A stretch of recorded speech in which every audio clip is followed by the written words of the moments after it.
जीवन का पथ अंधकारपूर्ण है, लेकिन स्मरण रहे कि इस अंधकार में दूसरों का प्रकाश काम ना आ सकता। प्रकाश अपना ही तो ही साथी है। तो जो दूसरों के प्रकाश पर विश्वास कर लेते हैं वे धोखे में पड़ जाते हैं। मैंने सुना है एक आचार्य ने अपने शिष्य से कहा, ज्ञान को उपलब्ध करो, उसके अतिरिक्त कोई मार्ग नहीं है। वह शिष्य बोला, मैं तो आचार साधना में संलग्न हूँ, क्या आचार को पा लेने पर भी ज्ञान की आवश्यकता है? आचार्य ने कहा, प्रिय, क्या तुमने हाथी की चर्या देखी है? वह सरोवर में स्नान करता है और बाहर आते ही अपने शरीर पर धूल फेंकने लगता है। अज्ञानी भी ऐसा ही करते हैं। ज्ञान के अभाव में आचार की पवित्रता को ज्यादा देर नहीं साधा जा सकता है।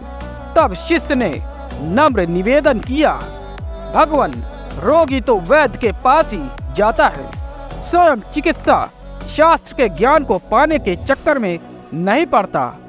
आप मेरे मार्गदर्शक हैं।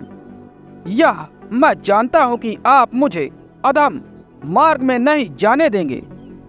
तब फिर मुझे स्वयं के ज्ञान की क्या आवश्यकता है?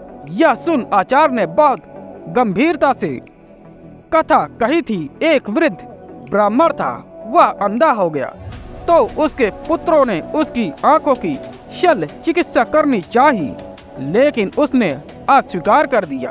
वह बोला, मुझे आंखों की क्या आवश्यकता? तुम 8 मेरे पुत्र हो, 8 कुल बधू है, तुम्हारी माँ है, ऐसे 34 आंखें मुझे प्राप्त हैं, फिर 2 नहीं हैं तो क्या? पिता ने पुत्रों की सलाह नहीं मानी। फिर एक रात्रि अचानक घर में आग लग गई। सभी अपने अपने प्राण लेकर भागे। वृद्ध की याद किसी को ना रही, वह अग्नि में ही भस्म हो गया। इसलिए बस अज्ञान का आग्रह मत करो। ज्ञान स्वयं का चक्षु है, उसके अतिरिक्त कोई शरण नहीं है। सत्य ना तो शास्त्रों से मिल सकता है और न ही शास्त्राओं से। उसे पाने का द्वार तो स्वयं में ही है। स्वयं में जो खोजते हैं केवल वे ही उसे पाते हैं। स्वयं पर श्रद्धा ही असहाय मनुष्य का एकमात्र संबल है।